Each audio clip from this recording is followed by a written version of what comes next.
You tell the world. Hi, I'm Johnny. This is Johnny Likes, the show where I normally talk about movies that I like. Not today, folks. Today I have to introduce my alter ego. Take a seat, other Johnny.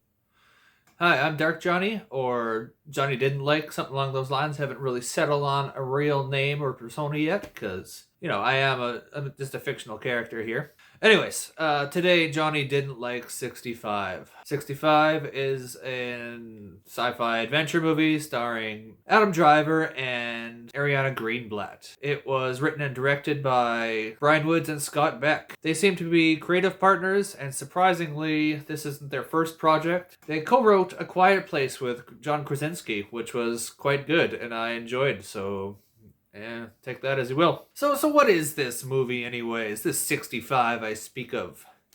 It takes place 65 million years ago, hence the 65, where Adam Driver plays an alien who has to take a job in order to pay for his daughter's healthcare.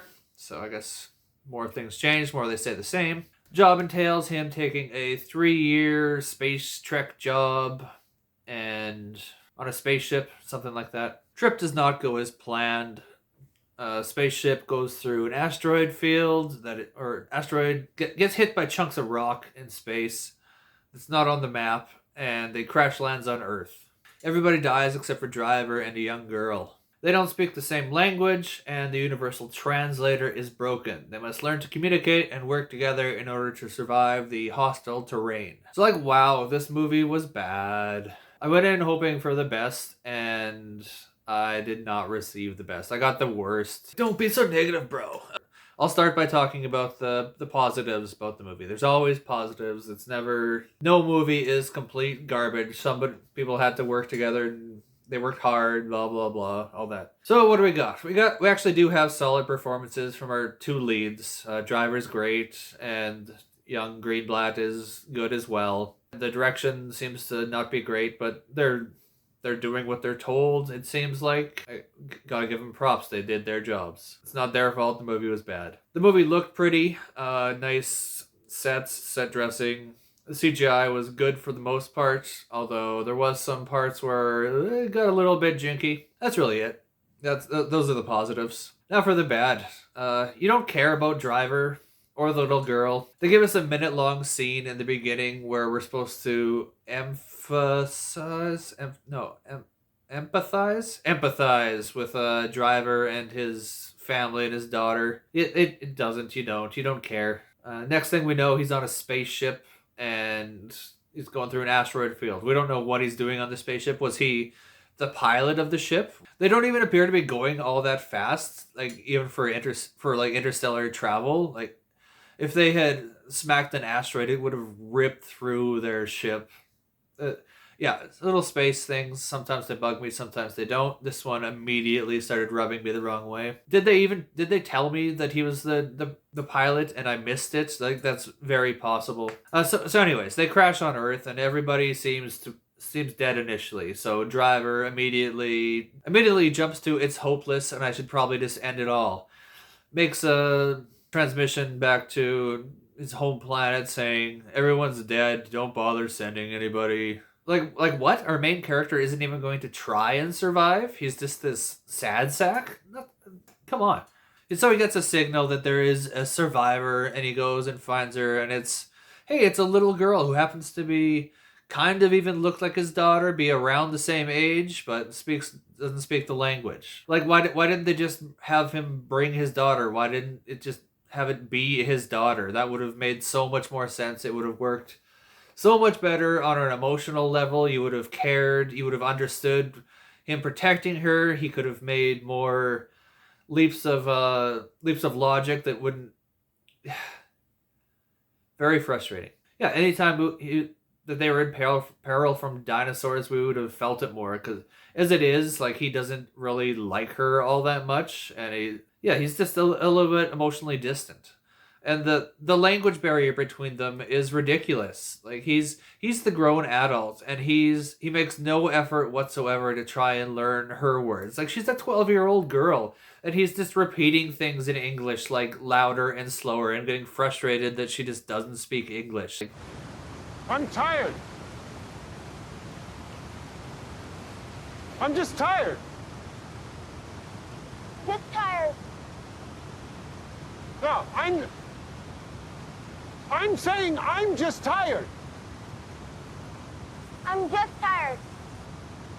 He's very annoying. You don't feel for this guy at all. Like she's trying to communicate. She's giving it a best effort. She actually learns words in English, and she's trying to live. Yeah, he at one point tries to make a drawing explaining that they have to go climb up a mountain in order to get to an escape pod or something along those lines. And his drawing is like the most painful Pictionary experience ever. You would not get it. He just draws like a triangle and then some squiggly lines. He's it's so painful to watch, frustrating to watch. Okay. So at this point, me and my girlfriend are absolutely roasting this film. We know where this is going. It's not gonna just suddenly get better from here. And it doesn't. It only goes downhill from here. They meet a few varieties of dinosaur. They are portrayed unrealistically. They're the classic lizard-looking guys. They don't have feathers or quills. Like we've known for the last 25, 30 years that dinosaurs definitely had some of that plumage, especially this late in the timeline. Like this is right before the asteroid hits and blows them all up dead. So there is a time crunch. They have to make it to the little spacecraft before the asteroid comes and blows everything up. They just straight up make up a quadruped dinosaur for some reason, as if there wasn't like a ton of cool dinosaurs to choose from. They had to make up a brand new fresh one that's kind of like, I don't know why they just made up a dinosaur. And all the dinosaurs act like monsters. Like they're not, that's not how animals act. You don't just, a T-Rex isn't just gonna start smashing a spaceship with its face just because. Like I'm getting worked up just thinking about this movie. It makes no sense. The editing in this movie was poorly done at several points as well. They choose to linger on like not interesting things for way too long.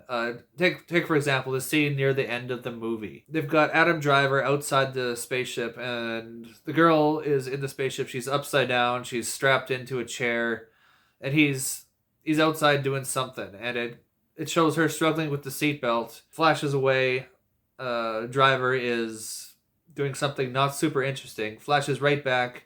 She's right side up, facing out the spaceship. Sorry, editor. I don't know if this was your fault or if this was just the footage you had to work with, but it could have been done better.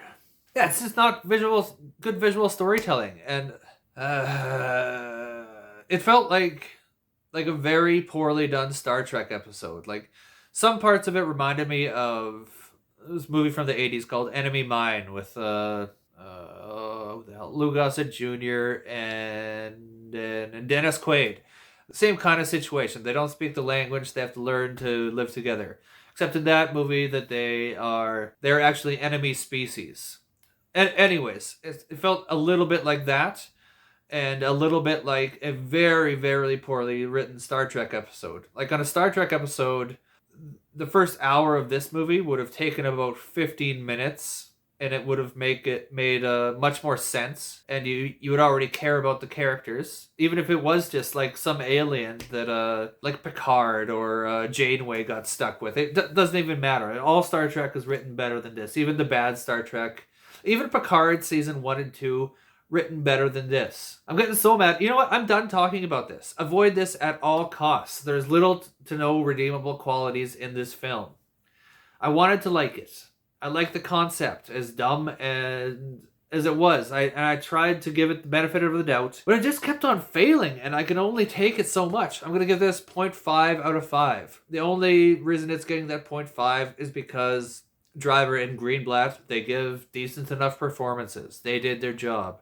And it looks kind of pretty. So I'm way more curious into what the hell went wrong with this movie. Like, are the directors just bad? Was this all producer meddling? Like, I can see that being the case. Was it the studio stepping in and just making poorly informed decision after poorly informed decision? And leaving this one, it reminded me of another movie where I was looking forward to a schlocky, good Hollywood B movie. Like, Moonfall, the Roland Emmerich movie with Patrick Wilson and Halle Berry. Yeah, that one was just awful as well. But this movie made Moonfall look good and competent. That's how bad this movie is. So I'm genuinely curious how they arrived with this as a finished product.